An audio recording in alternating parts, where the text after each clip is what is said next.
at 7 p.m. Councilmember Canan is not here, so Councilmember Peterson, would you lead us in the Pledge of Allegiance? And after that, Kyle Larson will give us an invocation. Pledge allegiance to the flag of the United States of America and to the republic for which it stands, one nation, under God, indivisible, with liberty and justice for all. Our eternal Heavenly Father, we are thankful for the opportunity to be here and to represent our constituents, thankful for the trust which they have put into us. Father, we would ask that thou would bless us with open minds, that we might be able to deliberate and to bring to fashion those best wishes that would affect our town to the very best. We say humbly in the name of thy Son, Jesus Christ. Amen. Amen. Thank you. Would the city clerk please conduct a roll call? Yes, Your Honor. Councilman Sean Peterson. Present. Councilman Lee Martinez. Here. Councilman Kyle Larson. Here. Councilwoman Holly Jumbit. Here. Mayor John Lars Baker. I am here, and we have Mr. Canan and Mr. Bailey absent. I'd entertain a motion to excuse them from tonight's meeting. Your Honor, I make a motion we excuse Councilman Bailey and Councilman Canan from this meeting. Second. Moved and seconded. All those in favor say aye. Aye. Opposed, say nay. Votes aye, and the motion passes. I declare that we have a quorum. Chair would entertain a motion for approval of the agenda. Your Honor, I make a motion we approve the agenda as written. Second. Moved and seconded to approve the agenda. Any discussion? Say aye. Aye. Opposed, say nay. Aye. Agenda for this evening is a work session discussion residential speed limits. Turn the time over to Chief of Police Mike Broadhead. Thank you, Mr. Mayor, Council. So a few weeks ago, Mr. Tim Archer came before you and with a proposal to reduce the speed limit in residential areas to 25 miles per hour. Staff did a little bit of research on that and has brought a proposal, or not a proposal, a report to you this evening for your consideration. Staff does not have any official position on this or making a recommendation one way or the other. Ultimately, it's a legislative decision for you as the legislative body to discuss and to give us some direction on. Mr. Archer did bring a citizen petition with him. I think there were about 700 signatures on it. We didn't count or verify those signatures, but I have it if you'd like to look at that. He also brought some information about braking distances at various speeds and showed that braking from 25 miles an hour is exponentially shorter than a vehicle traveling at 30 miles an hour. So our report this evening is that there really is a balance that has to be struck between the conveyance of traffic down a roadway and the safety of the people using that roadway. To that end, Mr. Randy Merritt, who's an engineer, a traffic engineer with the Wyoming Department of Transportation, he's here this evening. I believe that he has some comments he'd like to make later, or is certainly available to answer any questions. And also Mr. Archer and Ryan Archer are both here to answer questions or speak if you want them to do that as well. Generally speaking, I think that many studies have conveyed that if that most drivers drive at a speed that is most comfortable to them rather than what's necessarily the posted speed limit. And so if speed limits are artificially lowered, people are still going to continue to drive at the speed that they drive, what feels comfortable to them. What feels comfortable to them, though, may not be comfortable to people that are pedestrians next to the roadway. I had an opportunity during my career. I worked in traffic enforcement for about 5 years, and I went around to various neighborhoods during that time and spoke with residents who were concerned about speeding traffic on their streets. And so I would measure speed with them and say, tell me when a car looks like it's speeding or when it's doing about what looks good to you. And generally speaking, about 15 miles per hour looks right to a citizen standing next to the roadway as a realistic speed in their neighborhood.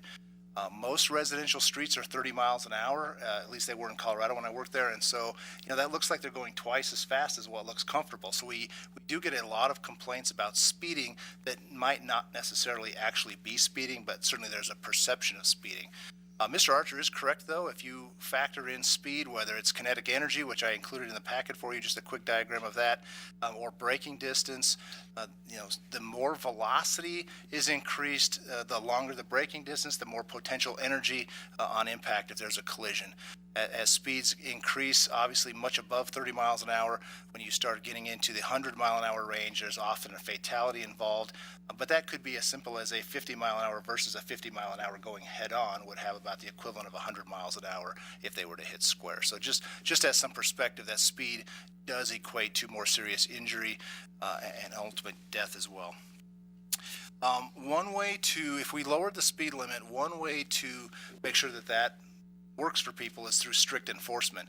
The town of Shoshone, as an example, strictly enforces the speed limit through their town, and I think there's results from that. You can literally see people slow and obey the speed limit because of that additional enforcement. We would have a very difficult time here in Riverton if we changed the speed limits drastically or widespread, having any way to enforce that. We currently write about 1,200 traffic citations a year, and we give about 1,200 written warnings a year. We're on pace this year to about 1,600 warnings and about 1,100 traffic citations, but by and large, it's about 12 and 12. We're also handling upwards of 14,000 calls for service a year, and frankly, there's just not much more time in the day for these officers to spend much time doing concerted traffic enforcement. So even if we do lower the speed limit, we're going to be hard-pressed to do the kind of enforcement that would really make that come home to people like Shoshone does. There also is an issue that because the state law makes residential speed limits 30 miles an hour, there's an assumption that the speed limit's 30 unless otherwise posted. Because of that, many of our streets through town are not posted or not posted frequently enough to be enforceable. What the judges typically require is that for a person to be written a speeding ticket, they have to drive past a posted sign that tells them what the speed limit is, and then their speed has to be measured after that, which would require us to really do a good survey, go around the city and see how many more signs would be required.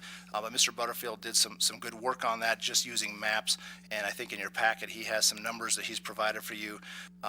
But as an example, Logan Park Edition, which is Deer, Elk, Moose, etc., those streets, they think that neighborhood alone would cost about $5,700 in signage to get it properly signed, and if we did all residential A-zone neighborhoods in the city, it would be a little over $16,000. That's the cost for the signs, but not the labor or any additional posts that would have to be put in, but I think it gives us a ballpark that there are some costs associated with that.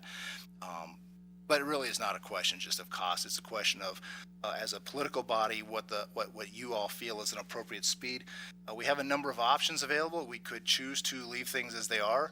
We could identify arterial streets such as Sunset, Pershing, Federal, some of those streets that are just, kind of streets designed to get people through neighborhoods rather than to residential houses primarily, and leave those at 30, and we could change, on some kind of a phased-in system where we could pick a residential A neighborhood or two, change those to 25, and then the next year maybe change a couple more to 25, a couple more residential A, and work through the city that way. Or you could decide that this is how we want to go, and we're going to change the speed limit all over town, or change them all at once and find a way to make that happen. So really, it was just an open discussion for you all this evening to discuss the desires, if you will, of the city to do that.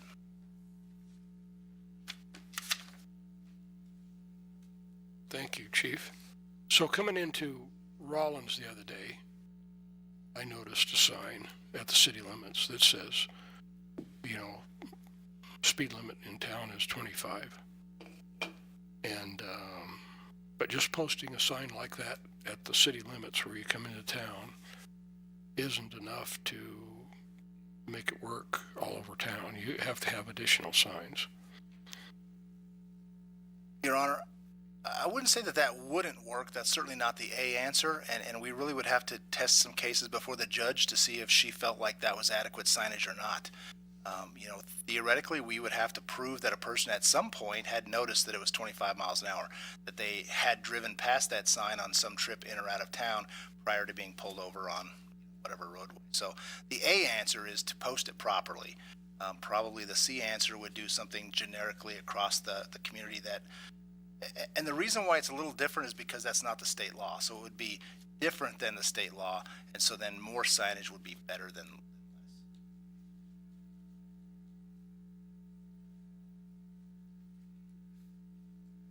Your Honor, I got a few questions.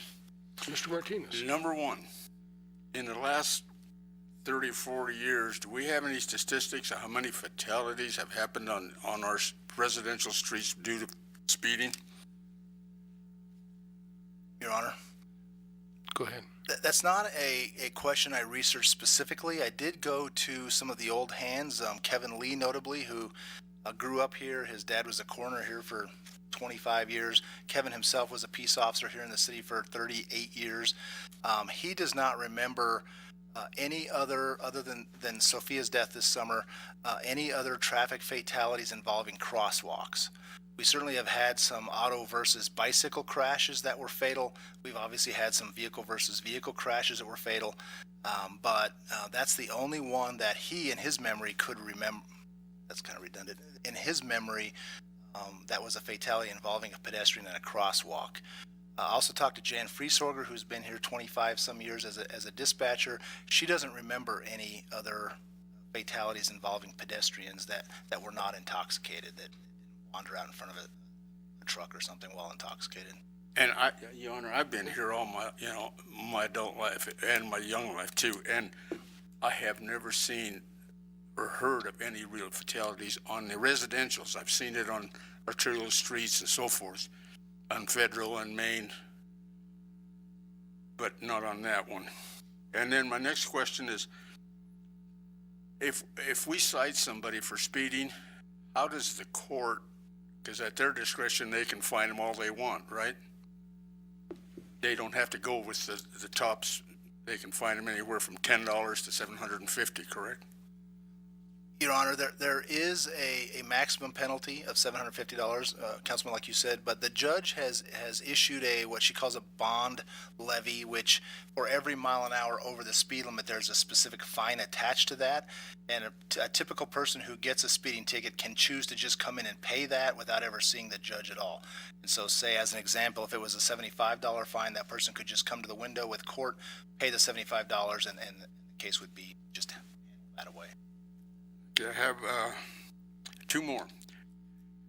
On Riverview Road, there's a sign up there that's posted, and it's one of these signs with solar signs. It says, and it's posted, and it's 40 miles an hour there, and the sign says 40 miles. It tells you what speed you're going. What would be the cost of signs like that if we posted something? Your Honor, that to me is a really good solution to some of the issue. I don't know the cost, and we'd have to research what that specific sign cost. We also have the speed trailer, which we move around town every day and put in different places, which works similarly, where it has a speed limit sign. It has a radar gun in it that measures your speed and flashes that to you. There's been several occasions where I've just sat and watched that sign and watched drivers' behavior, because I really am convinced that most people do not speed on purpose. Most people are just paying attention to something else and not their speed, which we could argue is more dangerous than speeding on purpose in some instances. But I remember one day specifically, it was up on Main Street by the college, and every vehicle that saw the sign, their brake lights immediately came on. The moment that the driver's compartment was past the sign, their brake lights came off, which told me that while they were being reminded of their speed, they were pretty attentive. And the moment that was no longer in their face what their speed was, they became less attentive. So I like the idea of having those signs around, because I do think that they keep people more aware of their own speed, because let's face it, everybody drives kind of doing what they're doing, eating their hamburger, whatever, and it is unsafe. Distracted driving is very unsafe. The more we can make people aware of their speed, I think the safer community we could be. But again, there's a cost associated with that. Okay, well, I have one more, and then I'm done. What's the distance when we post a sign? What's the distance between signs that we have to post? Your Honor, under the Manual of Uniform Traffic Control Devices, the MUTCD, it's kind of the Bible for traffic enforcement, and it has regulations for all those kinds of things and recommendations. I don't know what they are off the top of my head. I think on most residential streets, every couple of blocks is fine in a thoroughfare. That's all I have. Thank you. Mr. Larson? Been trying to bite my tongues. It shouldn't be a cost item. whether we put new signs up or we take the old signs and put decals on them or whatever. The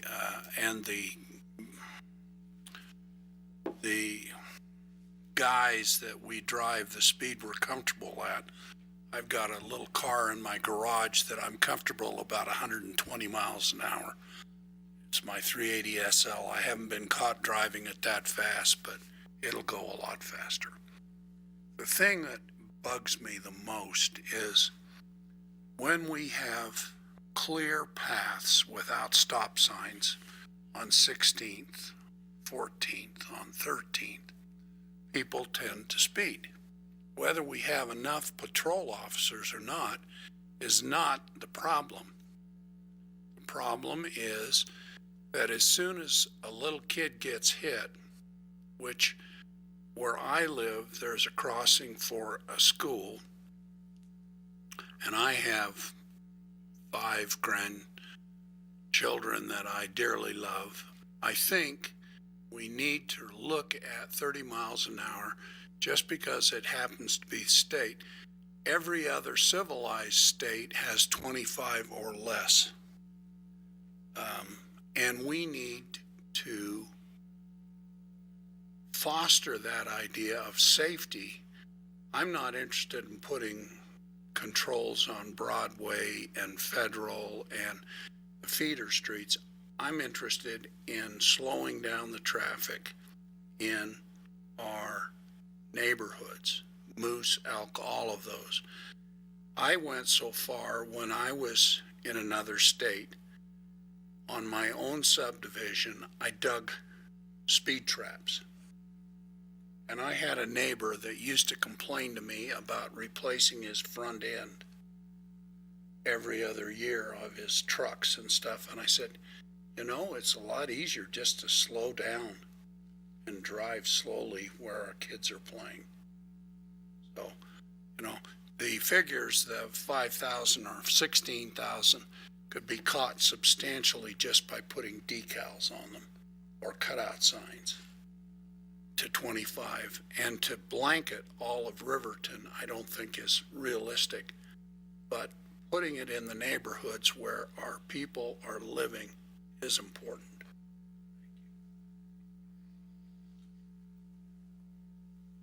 I agree with Councilman Larson. I don't think this should be a monetary issue. I think we should first and foremost look at the safety of the youth.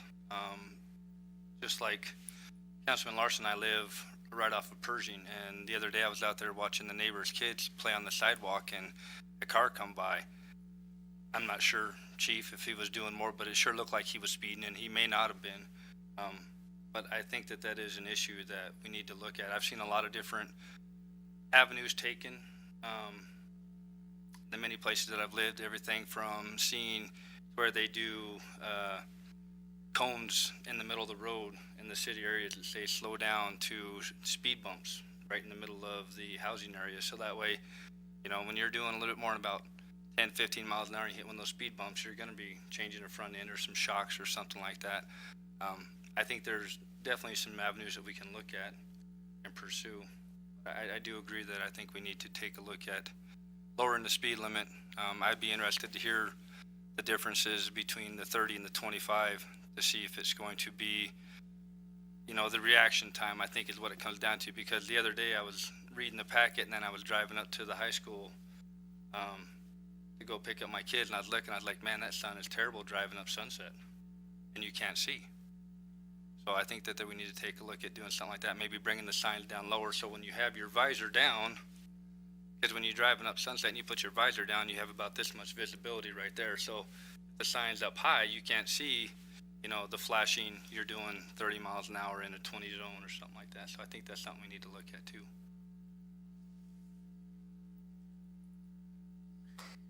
You're up. I'm totally not for this, and I feel horrible saying that, and I am very, very sorry for your loss. But here's the reasons why. I have a 7-year-old that goes to Jackson. We've only been in school 3 weeks. I could have probably gotten into 25 accidents. I have been cut off. I've been passed going up Sunset. The world that we live in, people are wanting to get from point A to point B as fast as they can, and they don't care at what cost. And I think that you can lower the speed limit as much as you want, but people are going to be human. And I can honestly say, I don't know about the rest of the council, but I can honestly say I've gotten a speeding ticket before. I probably have done things where I should have gotten a speeding ticket, but I didn't get caught. We've all done it, and it's wrong, but you've done it. And I think that for us to lower the speed limit is going to cause more accidents. I don't see it helping us in the fact of, I think you're just going to have this huge traffic jam. Jackson is the only one that I have experience at, so that's the only one that I can kind of relate to. But you have the carpool lane, and people drop their kids off, and by God, they have 5 minutes to get to work, and they are on it. So you get out onto the street, and it's North 8th, and they are flying on those streets. There's kids, and we've got the crosswalk, and we've got the crossing guards, and we've got all of that.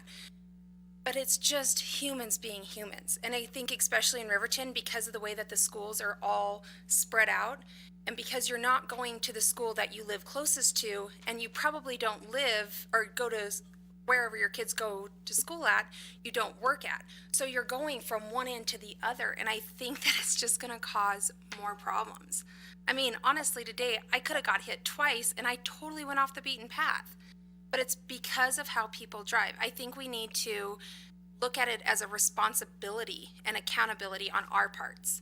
As drivers, we have to be aware of our surroundings. We have to be able to know, you gotta watch the speed limits. Yes, you're in a hurry, but that 5 minutes that you may be late might save somebody's life. But because not everybody's going to follow the 25-mile-an-hour speed limit, I think you're just gonna end up with more wrecks. You're gonna end up with more people speeding, and you can't enforce every single one of them. And I mean, now you're gonna have those people that they're still gonna drive 30, but those kids are gonna be like, oh, well, they're only going 25, I can make it. They're not gonna be able to.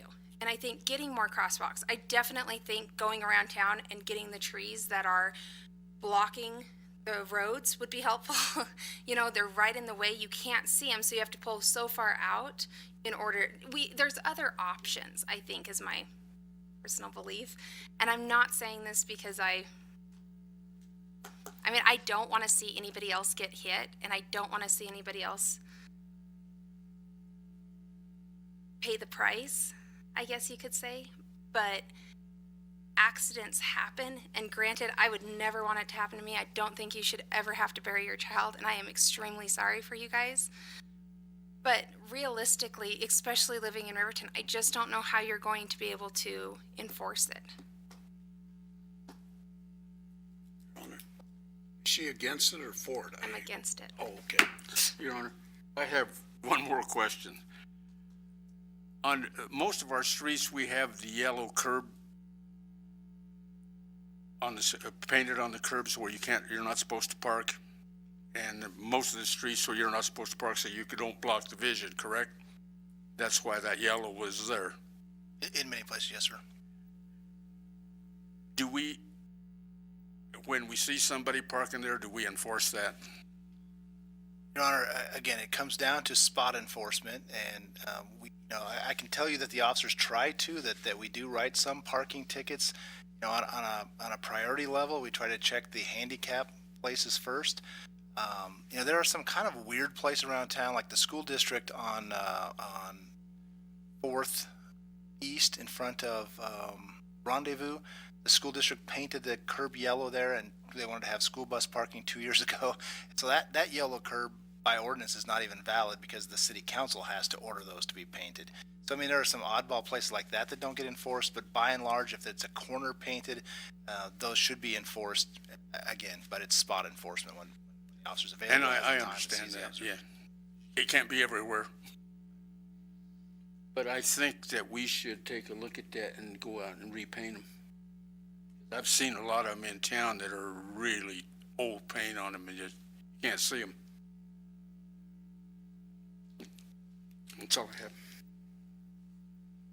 Mr. Merritt, you Yeah, would you come talk to us a little bit? Mr. Randy Merritt is from the Wyoming Department of Transportation, and you guys conducted a traffic survey on West Main Street. Do you want to tell us about that? You bet. We went across from the college there at the request of the mayor here to do a speed study just to kind of see what the traffic was doing out there.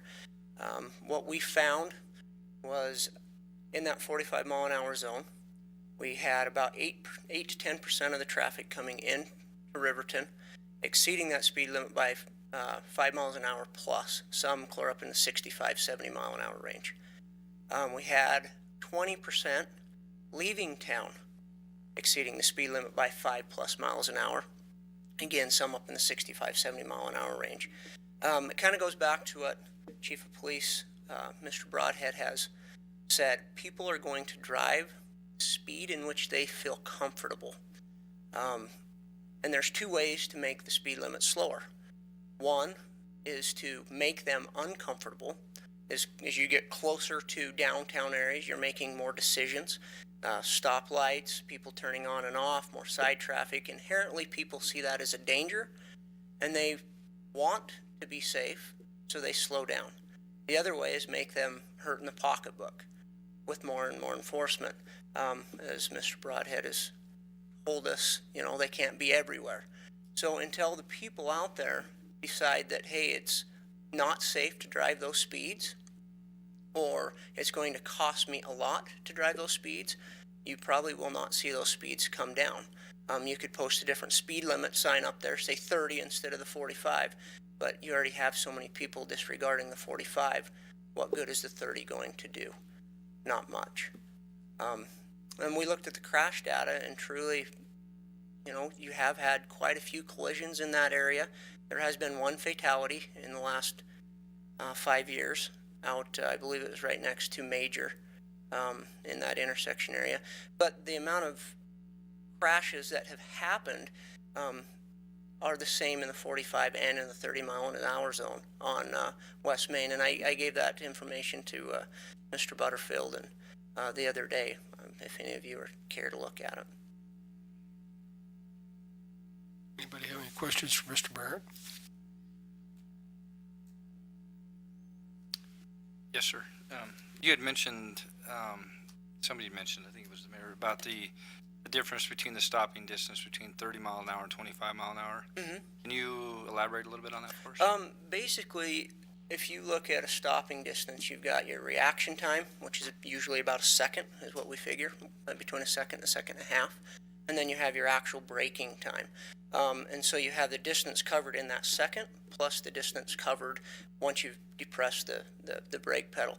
Obviously, in older individuals and in distracted drivers, some of that perception time can be lengthened out a few seconds.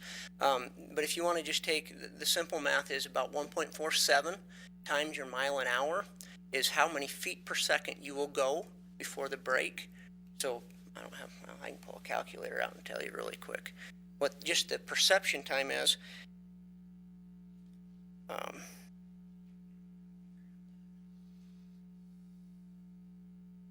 So 30. So about 37 feet if you're going 25 miles an hour, just in the perception time before you even start braking. And about 44 feet. So almost 10 feet difference just in that 1 second of braking time. And then your slowdown time is going to be, there are some formulas, basic, and I'm sure Mr. Broadhead has those.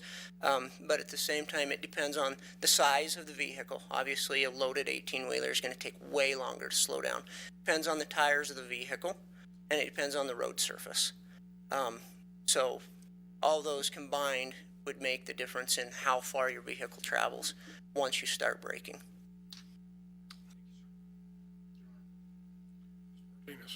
In your field, have you ever seen any where speed bumps have helped?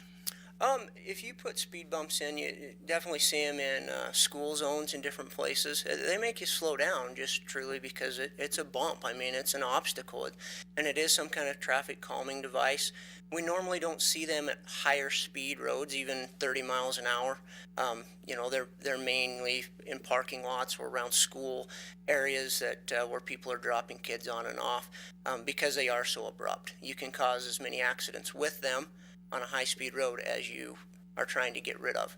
If you catch somebody off guard that is doing the speed limit, say 25 or 30 miles an hour, and you hit a big speed bump, it's going to jar you, and you can lose control of the vehicle that way too. Thank you.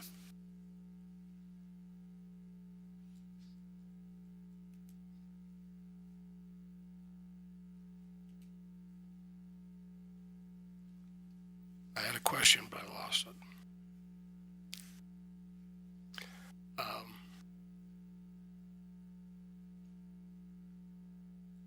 Can't remember. I was gonna ask you something really profound.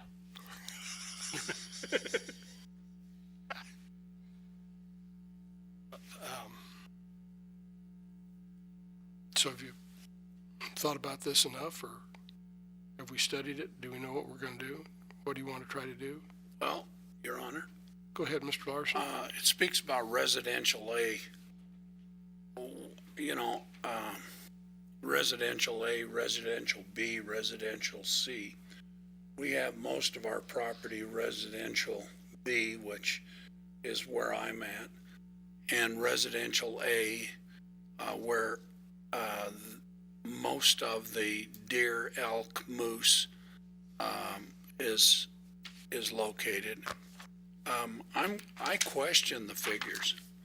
The $165 sign.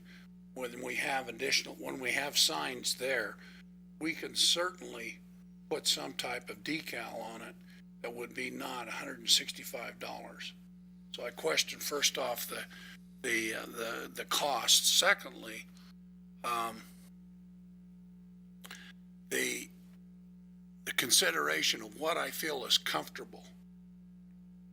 That is has got solely to do with, is it an older automobile or a newer automobile, and how well the shocks are and how well it's tuned.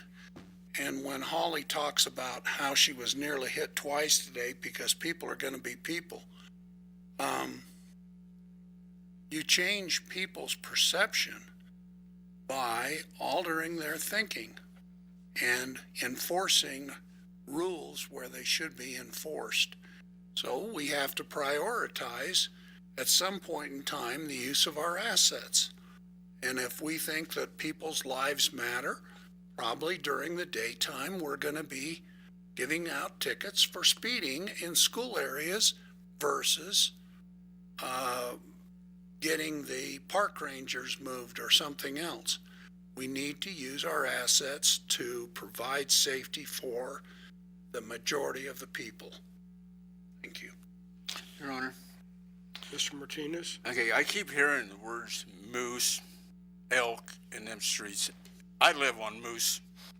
I'm just reading So from I right here. understand. I live on moose, and yet to this day, I don't recall any speed limit signs at all in that area, period. So I don't know if there is any or not, and I travel them roads every day, but I'll have to pay closer attention to see if we do have signs. But I know in that block where I live in, where there's no speed limit sign at all.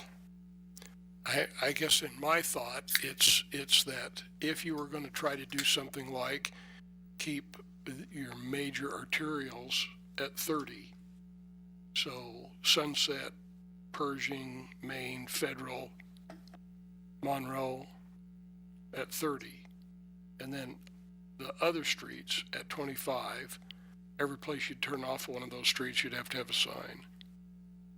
Whereas right now, the state law says the minimum speed limit is The maximum speed limit set by state statute for an urban or residential area is 30 miles an hour. 30 miles an hour. And so if you have a 30-mile-an-hour sign on a arterial and you turn off of it to a residential, you don't need to sign it again because they are both still 30.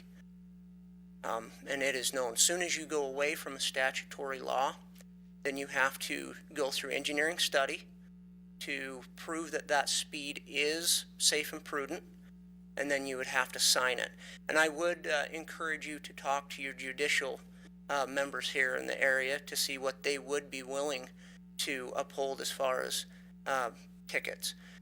We have had in other areas, if there is not a speed limit sign that somebody is passing, the judge will not uphold that.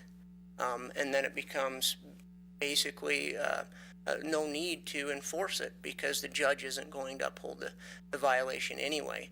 And then your sign is disrespected. Once your sign is disrespected, it is of no use. Okay, I remember this question. Okay, you used traffic calming words. Yes. Okay, and so what brings to my mind is like on 2nd Street in Casper, where they've put some obstructions out in the street, and so it makes the traffic kind of weave in and around those planters and that type of thing, so that it makes it more difficult to drive fast through there, and it appears to be congested, and so then people slow down, in that downtown area. And you wouldn't have to necessarily post a speed limit sign there.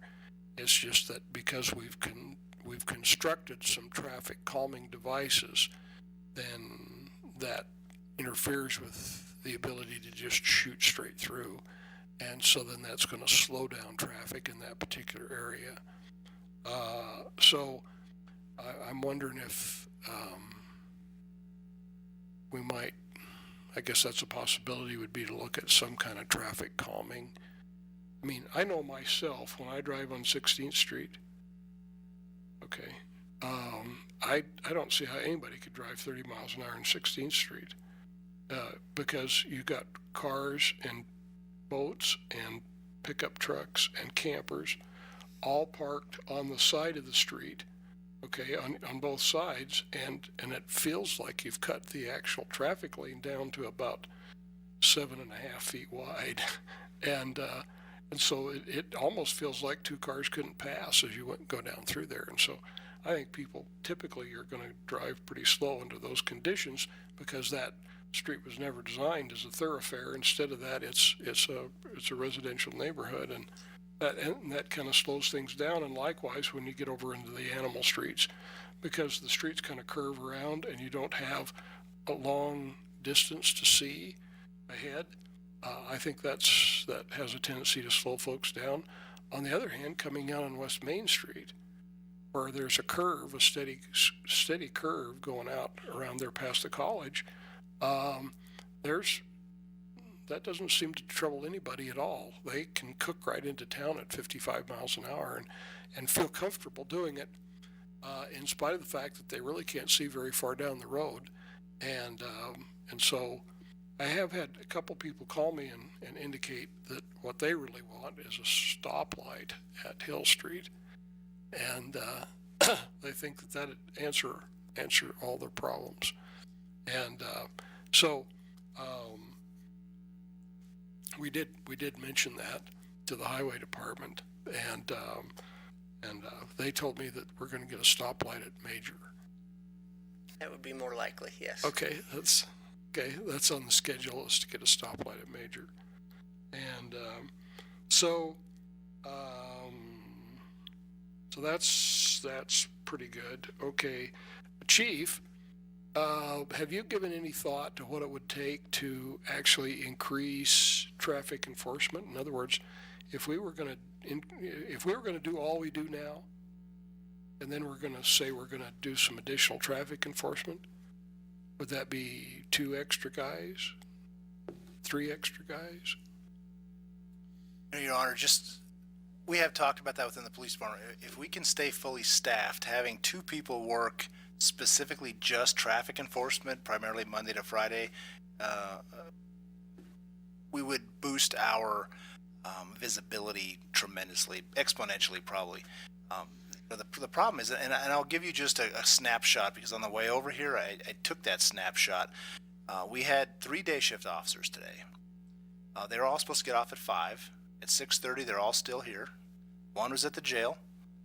One was at the hospital guarding a mentally ill patient who's too intoxicated to be evaluated. And the other one was had just left. I guess she was supposed to leave at 5, and she left at about 6:30. We had 2 dispatchers on. One was handling a walk-up complaint at the window, and one was on a 911 call. So we had 1 officer out working the street. I was working the street until about 6:45 just to try to provide that guy with some cover. So I don't say that we're overworked, that we can't keep up, but to ask that we can really spend quality time doing traffic enforcement in addition to those things. I understand what Mr. Larson's saying, that we need to prioritize, but we're losing our intoxicated homeless people wander into the street too, and by allowing them to get killed in a crash is just as bad as some other crash through town. And so I think we need to be a little bit careful about prioritizing things like that, because every person who calls 911, it's a true emergency to them. And we do prioritize those by, what call is actually in progress right now, which one is more of a cold report, which one's a report of physical violence as opposed to, a parking complaint. But I think we do need to realize on some level they're all important. There are many cities across the United States that do not respond to every call for service. If you call the Denver Police Department and ask for help because someone broke into your car, they're going to send you a report in the mail. You're never going to see a police officer. We don't do that here. If you want an officer, we're going to send an officer to talk to you. But again, there's an associated time and resource expense of doing that, and I believe that that's the level of service we want to try to provide to our citizens. But we have to be realistic about what our capabilities are too. I'd love to come to you today and say we'll do better. We'll write twice as many traffic tickets. I just don't know where we're going to find the time to do that. So when you ask about resources, 2 officers assigned specifically to traffic to cover those, maybe 8 hours Monday to Friday or Monday through Saturday, would boost our ability to be visible doing that exponentially. But that's only if we're fully staffed on the street besides that. Right. So as our numbers go down, as we're facing an odd time in law enforcement, we're having a hard time finding people who really want to be law enforcement officers, and then they get into the profession and find out it's not a very rewarding job. Because they are dealing with drunk people all day, every day, or they are dealing with schizophrenic people all day, every day. And so, law enforcement's suffering across the United States right now just because recruitment numbers, they say nationwide, are down 50% across the nation. We've been pretty fortunate to find some great people who want to work here. But I think that we need to be realistic about how turnover is going to be moving forward, because it's always going to be difficult to stay fully staffed to then do the traffic enforcement as an extra thing on top of that. Yes, Mr. Merritt, are you aware of that statistic that Mr. Beers gave us the other day in our meeting? With the highway patrol? On the highway patrol? Yeah, we're 50% in our district right now, fully staffed. We have had turnover. We've had other people take positions with other agencies and different things. At one time, we were down to 3 officers between here and Lander. And they try to do as much as they can, bringing in people from other parts of the state for 2 or 3 days and rotate them through. But we're 50% of where we. So we're authorized at like 8 and have 4. We for the district, I believe we were authorized for 26, and we have 13. I see. Okay. And Lander Riverton is one of the hardest hit areas.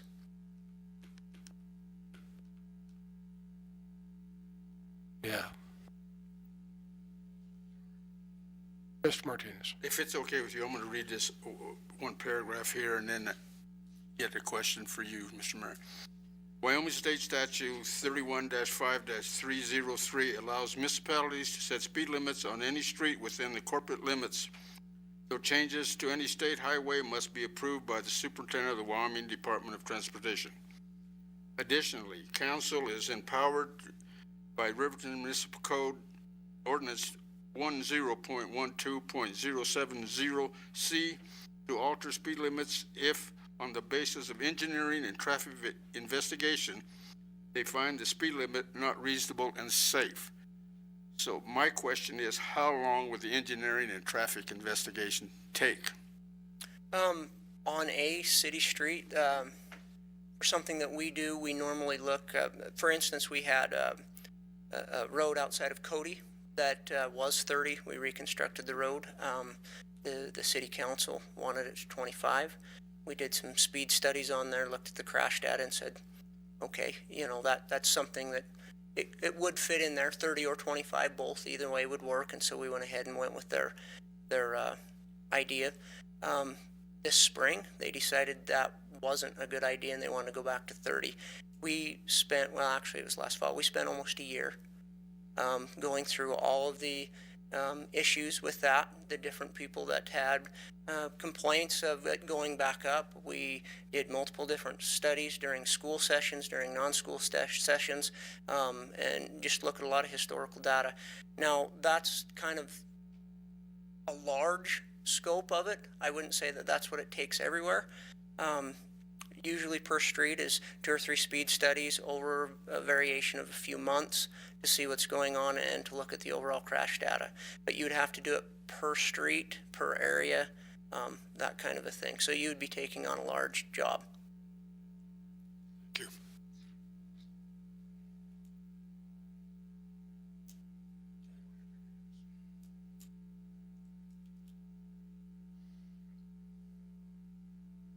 Thanks, Mr. Merritt. Thank you.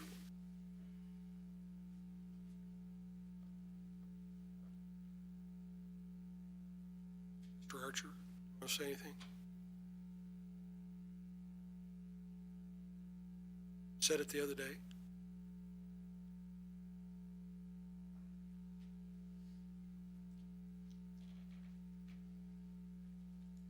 I didn't think it was so involved.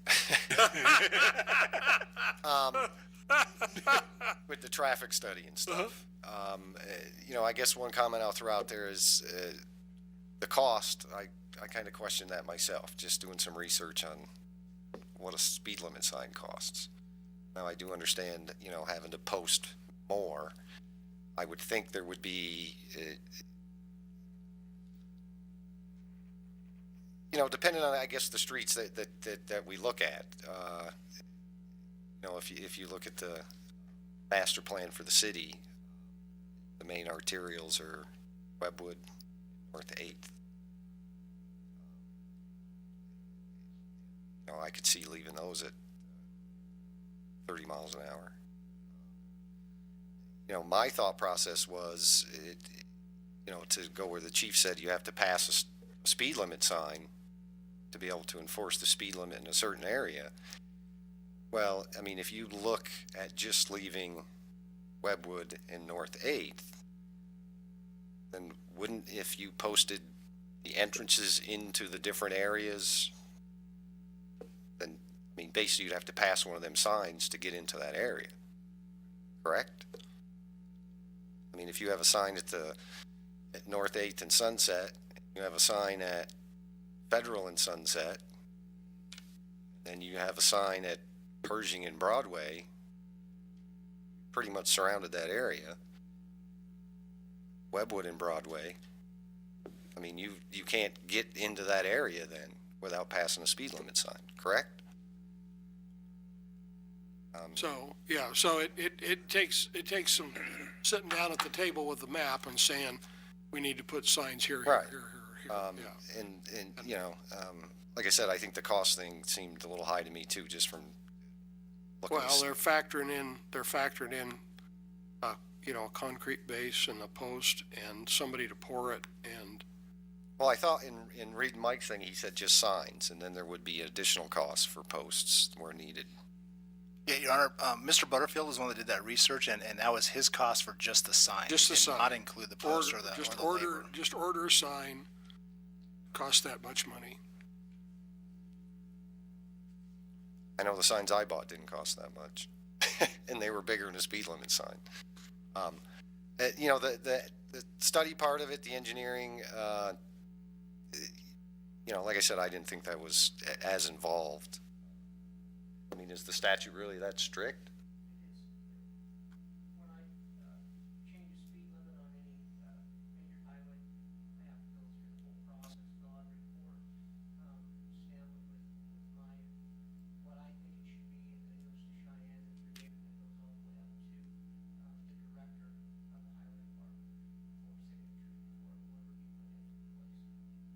A lot of other cities, and I mean, there's other cities in Wyoming that have residential areas that are 25. And they've gone through the speed studies to do so.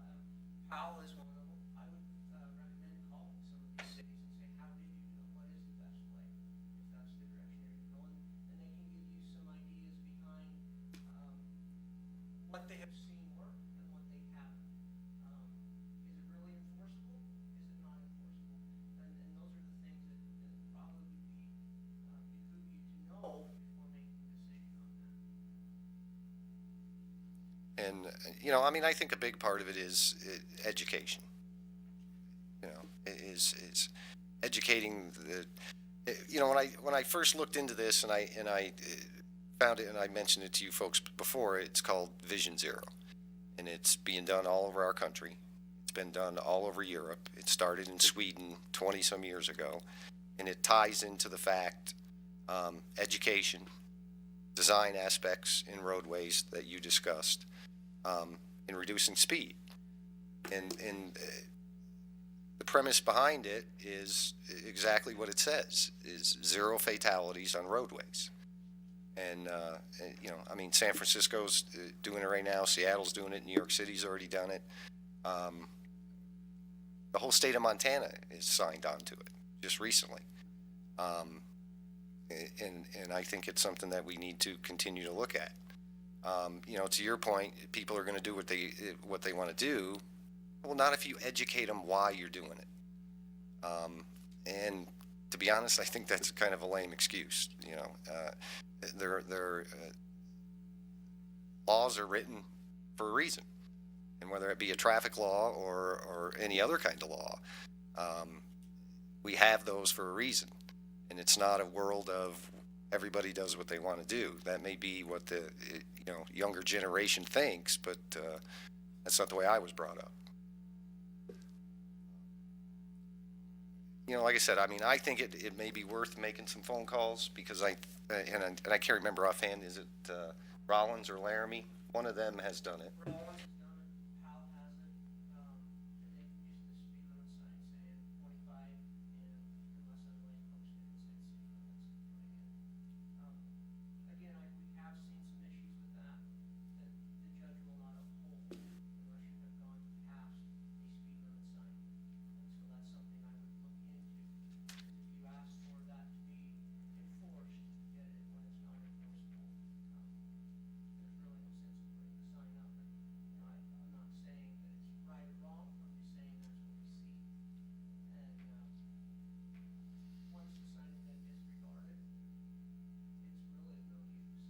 And so if you're going to do that, you need to have a plan in place to be able to make sure that it is enforceable, that the city has the ability to enforce it as needed to make that 25-mile-an-hour speed limit truly 25. The worst thing you can do is have vehicles traveling different speeds on the same road. If you can keep everybody platooned together at the same speed, you reduce your crashes just because you have less vehicle conflict. If you have people going 40 and you have people going 25, you're going to have issues. And so truly, you need to make sure that you have the proper plan in place before implementing something. And I'm not here to say which way you should go. I'm just presenting the facts of what we have seen other places. Chief, Your Honor, if I could just address one quick thing, and maybe Mr. Merritt can correct me if I'm wrong.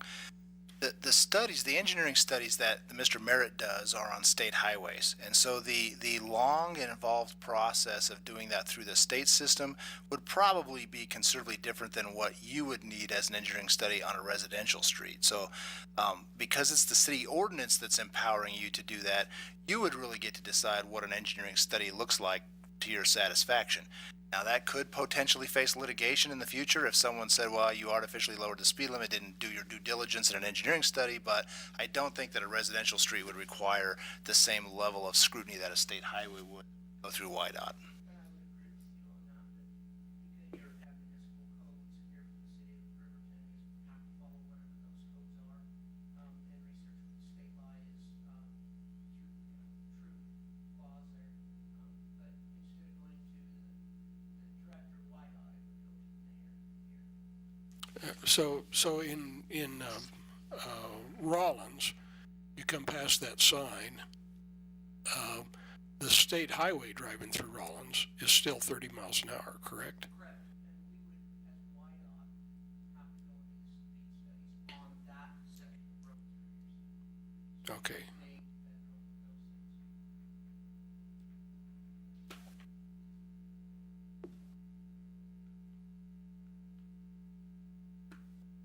So, thank you, Mr. Archer and Mr. Merritt. Okay, so I guess, so now we have something that we're supposed to do. I have one more comment. Go ahead, Mr. Martinez. I've heard it twice today that cost shouldn't matter, but let's be realistic. Cost does matter. Cost matters in your home. If you don't have the money, you don't buy it. And if you don't have the money to fix this problem, you don't have it. It just doesn't magically appear and you just grab it out of the air and say, okay, we're going to fix this. It just doesn't work that way, folks. I'm sorry. Thank you. Your Honor. Mr. Larson. That is absolutely correct. That's why we budget. This is not a problem that we can magically wave our hands and say, spend $25,000 and eradicate the problem. It's going to take time, and if we do partial part of it and we budget it, then it'll be in budget and the money is available. And the money is available for important things. That's why we are here on the city council to determine that priority.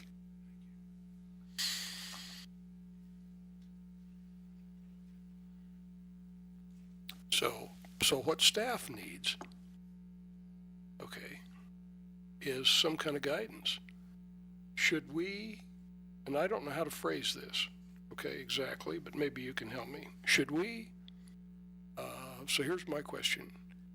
Should we direct staff to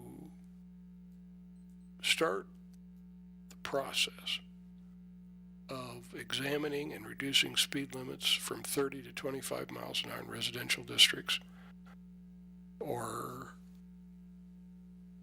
not? Is that the question? Your Honor, I think the question is to determine where it needs to be reduced first. Where's our priority? I'm not really sure that all areas are equal. Not in unimportance, but in travel. So we've got to have an idea through our road repairs and through surveys where we have the highest amount of traffic. At that point, then we can look off those feeders in that area. If Broadway is exempt, or deer and antelope up Sunset is exempt, or we should know somewhere where the transportation is the highest movement.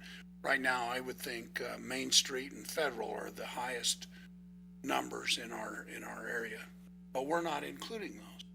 So after that, then we need to look at where the flow really is, where we do the studies first. Okay, Chief, maybe you can address this. What is the definition of a school zone? Is that, in other words, is that one block from a school, or the intersections adjacent to a school, or maybe Mr. Merritt's, he's digging his book out.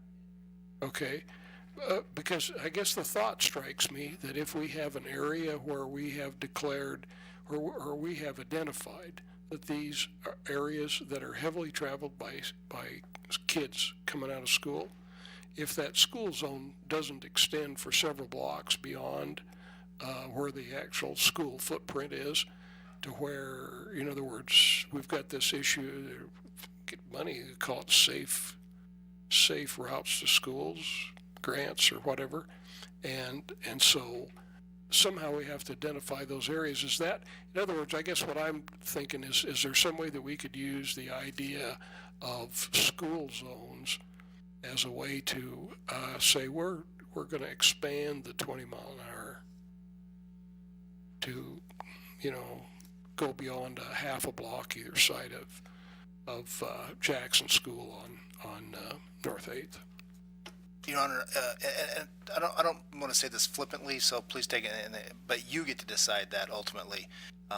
Again, as the legislative body of the city, you're the ones who set the school zones. There's guidance in the MUTCD, but if you look now, there's a school zone, Sunset going by the high school, which is probably the most heavily traveled piece of roadway off of our main drags in the daytime, particularly at lunchtime, morning, and afternoon. It's not a school zone. Right. And yet you have, North 8th West, which part of it's a school zone, part's not. So, I think generally they make sense. Again, I think previous councils were trying to find a balance between getting traffic in and out of neighborhoods and trying to be reasonably safe around schools. I like the safe routes to school idea. If we could really define those, I think that in and of itself would be an engineering study that we could present to say, the crossing guard has told us X number of traffic is coming every day from this direction or on this, and those might make sense to extend the 20-mile-an-hour zone to. But again, what I'm concerned about, and I understand what Mr. Archer's saying about we don't live in a lawless society, that we, have rules for a reason. But Councilwoman Gibbon is also correct in that people are going to do the behavior that they feel like doing on any given day. And if we artificially lower the speed, if we make a 20-mile-an-hour zone extend too far away, people will completely disregard it. Because they're going to know it's not close to a school, and they're going to say, they don't really mean this. I'm not going to do 20. It's not reasonable. When you limit those school zones, people are much more likely to follow them because they know it's for a block. If it extends for 4 blocks, they're going to come in fast and they're going to leave fast, and they're not going to drive 20 throughout that entire thing. And I would use, for an example, DUI enforcement. We spend hundreds of thousands of dollars a year as a state educating people about drunk driving. We spend thousands of dollars in overtime all across the state just to enforce DUI enforcement, and DUIs continue to go. People continue to drive drunk even after 25 or 30 years of constant education and constant enforcement. There's always going to be an element that just chooses to make their own path, I guess. I think it's a little different in day-to-day traffic because again, people are in a hurry, they're distracted, they're eating their breakfast and talking on the phone and trying to drive. And I think that if we make it too artificial, they're not going to follow it. And I would use an example, the crosswalk where Sophia was killed. If those lights, I think YDOT had this discussion, if those lights flash for too long, people will disregard them. If a person pulls up and they know that there's 15 seconds of light that they have to really sort of look for, they're going to do that. If it's a minute, at some point they're just going to disregard it and drive because they don't perceive that there's any additional danger. We see that with railroad crossings all around the country, right? If you pull up to a railroad crossing and you look and there's no train coming, people drive around those all the time. And so I think that it just needs to be a balance between what's reasonable that people will follow, and if people think it's unreasonable, they'll just ignore it. Mr. Larson. If you drive through Shoshone 35 miles an hour in the morning, you're going to get ticketed. You go and make a left-hand turn in front of the sign, behind the sign, whatever your excuse for your speeding, you're still going to get a ticket. And when you go in front of what's her name? She's going to throw the book at you. The excuses, whatever. I realize that Shoshone has one main street and everybody else, that's the common street, but I've been over there, and if you don't watch your speed, you're pulled over. And I've seen 3 or 4 of them. So, the thing that bugs me the most, let me just put it right out straight. When I call in at 2:30 in the morning and I see 2 little kids, a 10-year-old and a 7-year-old, sitting on the side of the walk with their clothing, and I say, what are you doing out here? And I call the police, and they say, we're busy messing with a drunk Indian. I find fault in that. I think that is poor time management and poor usage of people. Thank you. I don't think think it's the RPD's fault. I think it's the parents. And there's no accountability, and there's no responsibility, and there's no ownership in any of it. So consequently, those two little kids, where are their parents? You shouldn't be calling the cops. You should be calling the parents. But because you don't know where they are, it's the parents that need to step up. I feel like the heads up thing that they've got going on right now in Riverton has really helped, especially with the younger generations. You see the parents with those kids walking across the street. You don't just see those kids walking across anymore. I think get the education. That's what I do. I walk my kids to school. I drive mine to school and I pick him up from school every single day. And you see those kids that they're just wandering aimlessly because their parents are either working or they just don't come. There's a lot of kids in that neighborhood whose parents work. Tim and I are divorced. Mhm. He works. I work. I work a job where I get off at 3 o'clock. Mhm. I can't walk my kids home. But I also live right next to the crosswalk where Sophia was killed. Mhm. I watch that crosswalk every day after school. I couldn't tell you how many kids cross that street without their parents. I know, that's what I'm saying though. It's not, the parents can't. There's got to be somebody wanting to be there. When you have kids out on a street, Kids after school every day outside my house by 3:20. Sophia was hit at 3:19. Half the time I watched her cross the street. There was a reason I wasn't there that day. But there are a lot of kids that cross because their parents. can you step up to the mic, please? That's all I wanted to say. And Not all the parents. And I'm not trying to fight with you. I'm really not. And I'm not trying to say that you guys are bad parents or you did anything wrong, because honestly, it was just a horrible accident. I can't hear accident. I can't call it an accident because that's not what it was. Okay. It was a tragedy. Okay, so city council, so we have a work session tonight, and the purpose of this is to give staff direction. So what kind of direction do we want to give staff?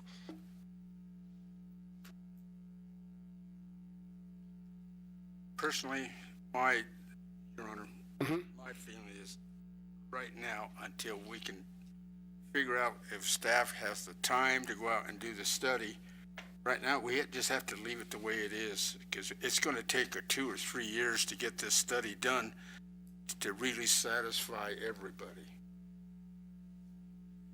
I agree with him. Mr. Larson?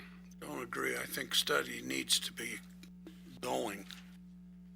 We need to do something. We just can't stand back and say we're doing all we can. We're not.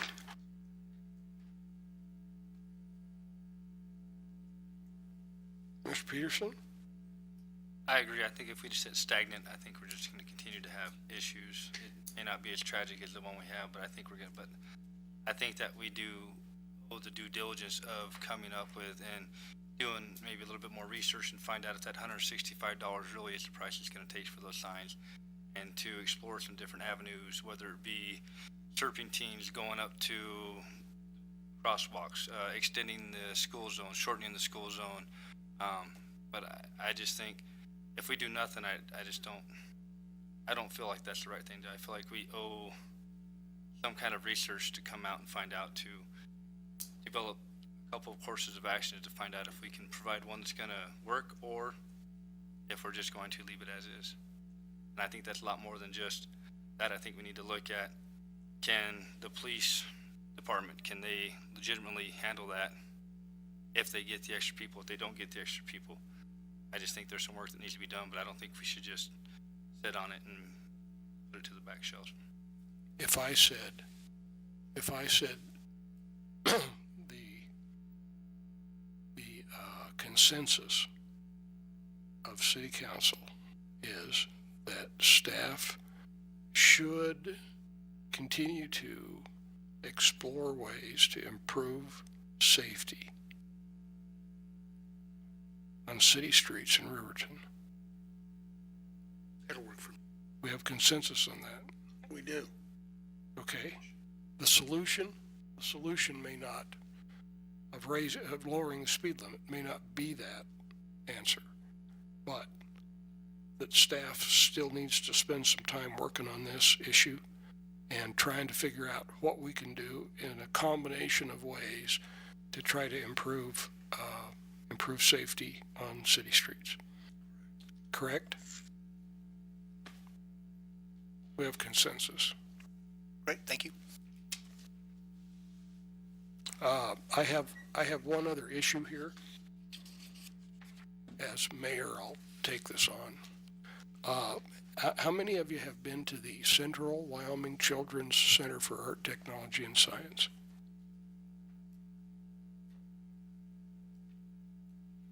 By golly, there's a terrific opportunity here.